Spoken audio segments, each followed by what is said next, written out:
All right. Welcome, everybody. I'm Lulu. And I am Ray. We're Never Party Alone. And today we want to talk about. What do we want to talk about? Raving. So if you go and you rave, sometimes after the rave, after enjoying such an exciting event, there's that whole like kind of like, oh man, like the what is it, the missing, like you miss it. The FOMO.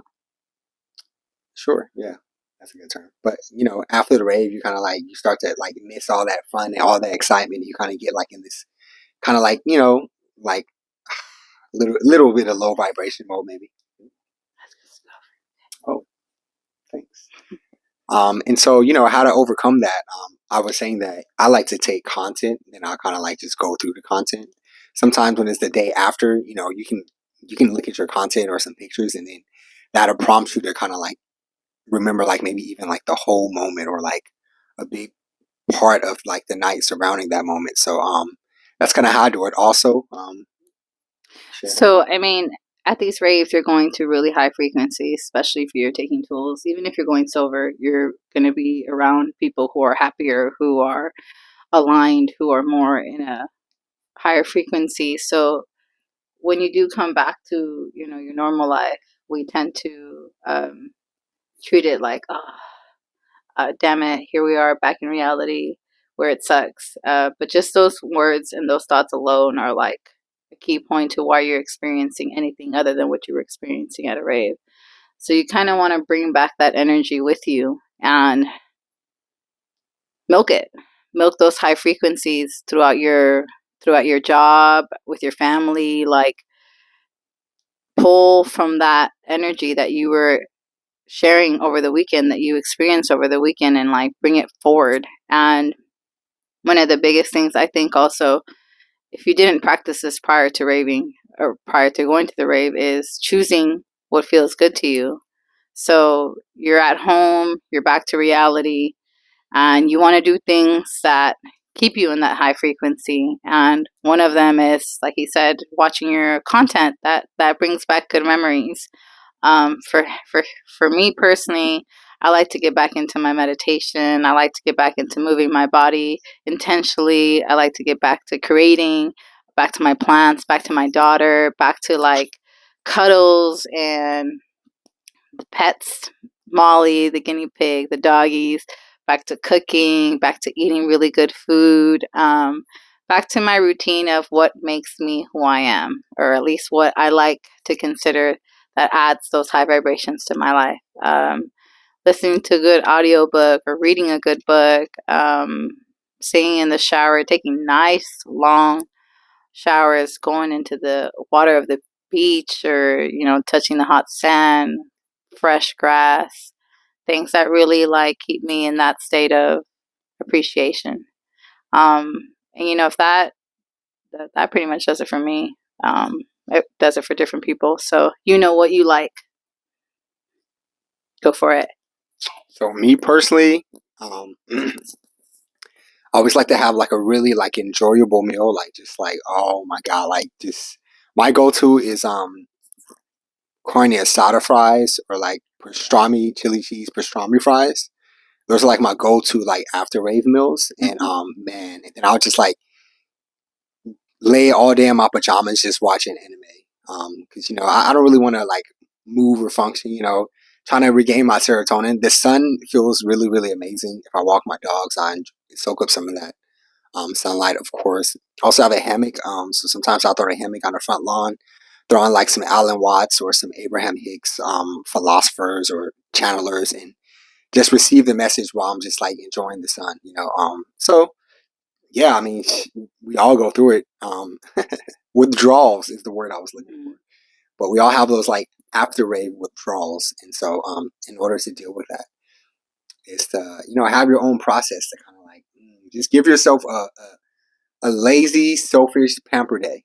That's a good way to explain it, and yeah, like just enjoy yourself. If there's no one really to enjoy it with, then enjoy yourself. Like, I mean, technically the TV is your homie or the screen that you're watching, whatever you're watching on is your homie. Maybe the fork is your homie. Maybe it's the food that's your homie. Maybe you have a pet. You gotta have your process. You gotta have your process to like, to keep you in a high energy state. Honestly, it's got to the point to where I don't really have withdrawals. I'm just riding the high, riding the vibrations of like having such a fun time. I mean, because we're fun people. Duh. Um, Also, I'll give a little tip prior to raving. I think we have a whole system. We have a whole practice of like setting intentions prior to the festival, not just like verbal intentions. We're scripting, especially Herman, like writing down intentionally almost every day, a few times out the day, how we want to experience the festival. We're not huge on making sure it's controlled or created exactly the way we wrote it down. We're most so trying to focus our vibration or our thoughts into something that we would like to happen. And then the beautiful beauty in that is that you write it and you let it go. You trust that higher power that's inside of all of us to make the most magical experience happen for you. And aligning with that part of yourself prior to a rave is going to help you continue the flow, not only to experience the best rave possible, but also to come back to your regular life and continue to ride that wave. So for us, it's never just, all right, here we go, we're going to rave, we're going to turn up. It's always like day by day prior to the rave. And then we experience the rave, we allow the magic to happen for us there. And even at raves, guys, we also meditate at the raves. We also ground at the raves. We, especially on these camping ones, they have these beautiful options to do breath work and yoga. So there is a lot of attunement that happens so that when you're experiencing this magic, like you don't miss it because we created it. You created it. Like every experience that you encounter with an encounter of a beautiful person or a dance moment that you had with someone next to you, like every experience you experience at a rave, that's created by you, whether you like it or not, that's you. So I think that's really important to know that like it's a creation process prior to the rave. Then you experience the rave, you harness all that magic, you see magic happen in front of you. Come back home, write about it, journal about the things you created that you made happen. Like that's such a beautiful practice to start creating that like relationship with the fact that we are the creators. And then yeah, get back into your happy routine, things that make you smile. That's it for me. Bye.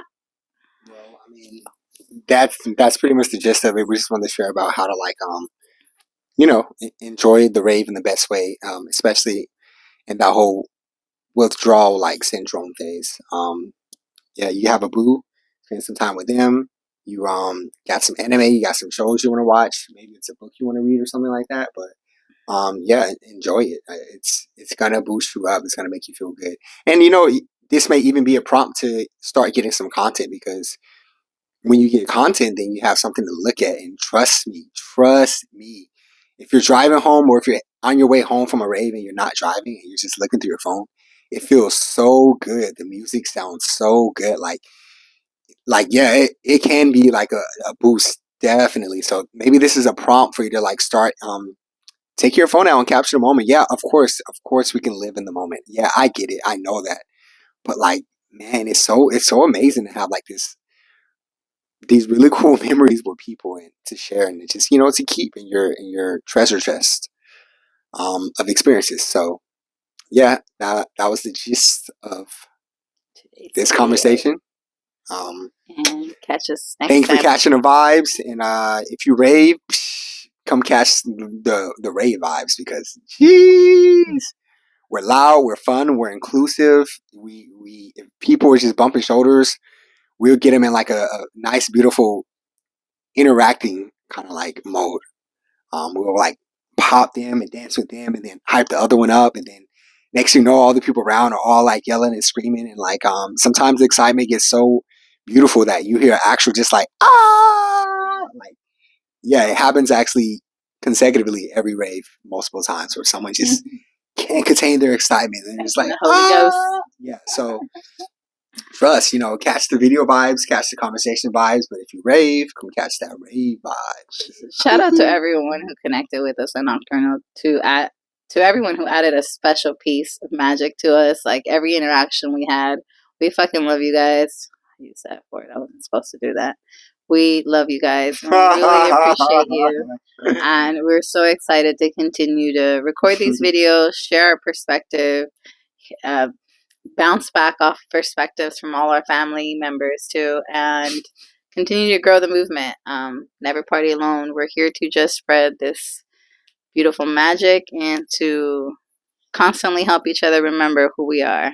And we are gods. So if you're interested in meditating too and you don't really know how, and you know me personally and you want me to meditate with you, I am recording guided meditations intentionally to do that with you guys, because meditation saved my life and it's really been the forefront of like my manifestations and what I create in my reality. So I highly recommend you check them out. I love you guys. We love y'all. We appreciate you guys. Remember, you are God and you're creating your own reality. She Closing. agrees. She agrees. Oh, yeah. Wow, closing. Dang. She tried to hit the stop on your board, trying to spread the love. Dang. How you feel about that? She don't like that. Look, she's shaking her head. No. She's not feeling them vibes. I'm just playing. Yeah. Tune in for some more beautiful conversations. Peace.